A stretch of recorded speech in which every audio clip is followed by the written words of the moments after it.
Live from downtown Detroit, home of WDIV and Click on Detroit, Local 4 News at 6 starts now. Well over 500,000 DTE customers are without power despite years of rate hikes that were supposed to help with prevention. Tonight we're asking why our power grid seems so uniquely vulnerable. Every time it rains, some local homeowners fear their basements will back up again. Today, they're feeling a twisted case of deja vu. And it all comes amid oppressive heat and humidity, and the local forecasters are watching a chance for more storms tomorrow morning. Frustration is building for Metro Detroiters who've already been through power outages and flooding this summer. A lot of them. Here are the latest numbers from DTE. More than 575,000 customers do not have electricity on this sweltering August day because of the storms yesterday and this morning. Here's a more zoomed in version of the outage map. Shows just how dense the outages are in some areas. You'll see some purple dots here in a moment. Those are pockets of 99 or fewer customers, so you know it's just not a matter of crews not getting to a few key spots to restore that power. Yeah. DTE currently has more than 1,900 crews out in the field trying to get people back online, many of them coming from out of state to help lend a hand. But tonight some people are asking, why do we always seem to need all of that help? Right now, the power grid seems especially delicate despite rate increases and promises from utility companies to put more money into that infrastructure. Grant Herms is covering that part of the story for us tonight. So Grant, for years we've heard about reinvesting in the grid to prevent the exact problems we're seeing play out right now.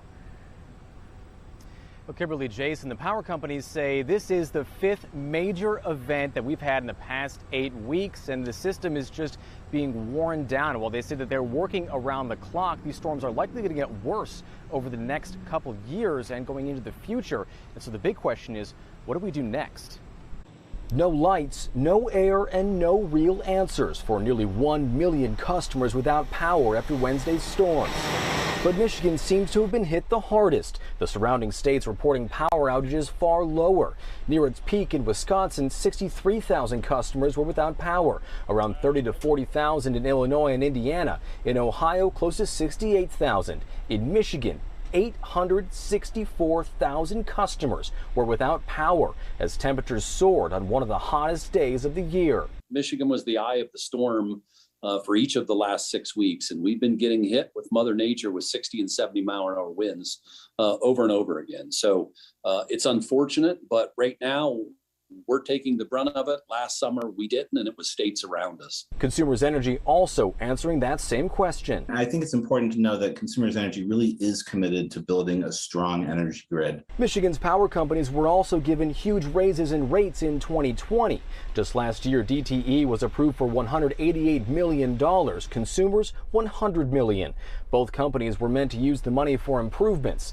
Even the federal government getting involved last week, sending more than $51 million to Michigan to shore up infrastructure against climate change, and leaving some saying the way power companies measure success needs to change. So that's why we need to change the regulations in the direction of what's called performance-based regulations, where instead of it's about how much capital can the utility invest, it's about how well can you perform and service your customers. How well can you provide reliable, affordable electric service? But that will take time, as many wait it out in the dark again. Now, both DTE and Consumers Energy say that they have been working and spending a lot of money on their big culprit, overgrown trees that need trimming, like some of these ones here that grow into the power lines. They say they're also investing in larger steel power poles to replace much older and weaker wooden ones, even though that's not what DTE is doing with this power pole here behind me in Oak Park. They say that they're putting all of this effort in, but it will take some time, which lately just hasn't felt like time is what we've had a lot of. Back to you. All right, Grant, thank you. And we should point out, too, that the latest update for the power coming back on is some people this weekend, but for others, it could be into next week. So we'll keep an eye on that. All right, Grant, thanks. Very unfortunate, too. Well, the heat and the humidity are tough to deal with if there's no fan or air conditioning, especially so for senior citizens. But when you've weathered a few storms, you learn how to cope. And that's just what our Tim Pamplin found happening inside Baldwin House Senior Living in Hazel Park. It's pizza delivery time at Baldwin House Senior Retirement Facility in Hazel Park. Residents seem to be coping just fine with this power outage, trying to stay positive. And their cheerleader is Lonnie right here. Residents of the 119-unit facility along Woodward Heights in Hazel Park are taking things in stride. It's very hot, steamy. I've got my patio door open so I'm getting air through. Workers have placed these coolers around to ensure a cool beverage isn't too far.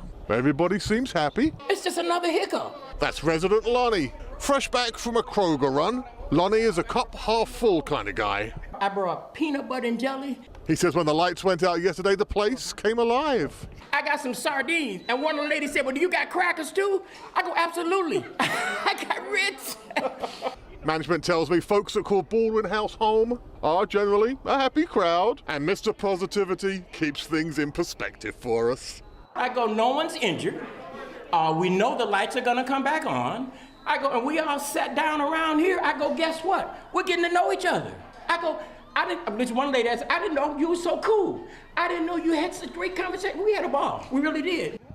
Well, I've determined everybody needs a Lonnie in their life. Wasn't he great? And look at this, power crews circling the area, tantalizingly close. Hopefully the power gets on soon in Hazel Park. Tim Pamplin, Local 4. We definitely need more Lonnie. He made us all smile. Yeah, he That's sure for did. sure. All right, well, everybody's wondering when we're going to get some relief too, and the answer is it's coming. Yeah, but Andrew, we do have some other storms to worry about out there. That's right, and those arrive later tonight, again for the fourth night in a row. But the good news is no rain around right now. Shower and thunderstorm activity well to our south, and it pretty much stays there in parts of Illinois, Indiana, and parts of central and northern Ohio, while we are rain-free for right now. But we still had a ton of rain that fell in many areas, not only in Hazel Park, but also in places like Ann Arbor, where they had over 4 inches, nearly 5 inches of rain. The areas of red and purple you see here, these are the higher marks estimated on Storm Tracker 4 of 7, 8, or even more inches, 8.2 inches closer to Howell and also closer to Brighton. But out there right now, we are rain-free. We are storm-free. But as Kimberly and Jason mentioned, we are still sweltering.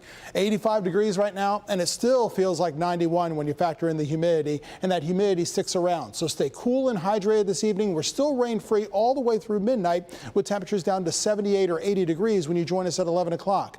Now, it remains dry by 11 o'clock, but more rain starts to enter the picture by 4 or 5 o'clock tomorrow morning. More on this and your weekend forecast coming up. Andrew, thank you. From Detroit to St. Clair Shores, many of our neighbors across the area are dealing with floodwater in their basement for the second time this summer. Local 4's Larry Spruill has been all over today. He joins us live from Detroit's west side after speaking with several people who are at their wits' end. Larry, they're just tired of dealing with this, and you can understand why. You can understand why, Kimberly. They say it's like deja vu. Every time we get a strong storm, their basement sees water, and they said they're quite tired of it. But most importantly, they want answers. It rained yesterday. When it rained hard, it was storming, it was windy. It's like clockwork for Loretta Powell. She lives on Montclair Street on Detroit's east side. She says every time it rains, she heads downstairs. I checked the basement last night. It was just a little water coming in, but when I got up this morning and checked to see, it was water backed up on the floor again, close to my heater. Powell showed us the water in her basement. She says it's nothing like the June storms, but she's still over it. Because I'm constantly dealing with the flooding, the cleaning my basement out, trying to find help. But she feels like help is nowhere to be found. Back when we had the 2014 flood, they knew this was happening. They knew our infrastructure was weak. They knew all of this. We are surrounded by water. We are surrounded by water. So that should be the #1 priority is our infrastructure. There was flooding in neighborhoods in St. Clair Shores also. Viewers sent Local 4 these photos showing water in the streets. Meanwhile, Powell is worried about the bigger picture. Because once you have flooding, you really can't resell your home.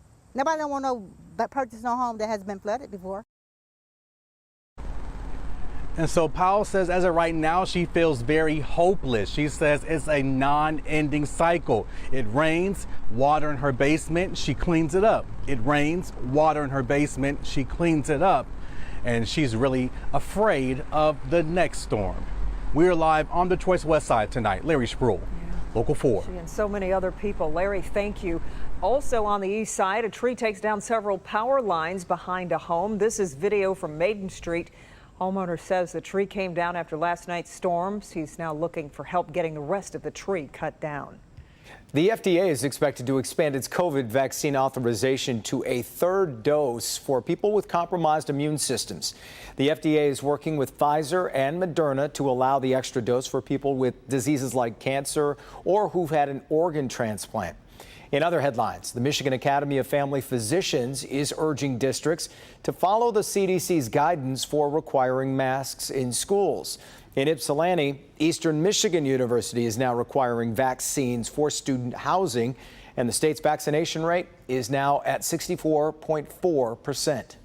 A barricaded situation in Clinton Township ends with one man in the hospital. This happened this morning at an apartment complex near Shook and Clicks. Investigators say deputies were called to the complex for a man pointing a weapon at residents. They say he went to his apartment and barricaded himself with a rifle.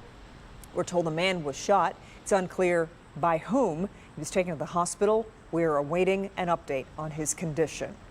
The 2020 census data is out, and it shows Michigan's population increased slowly over the past decade. The state population grew 2% since the 2010 census.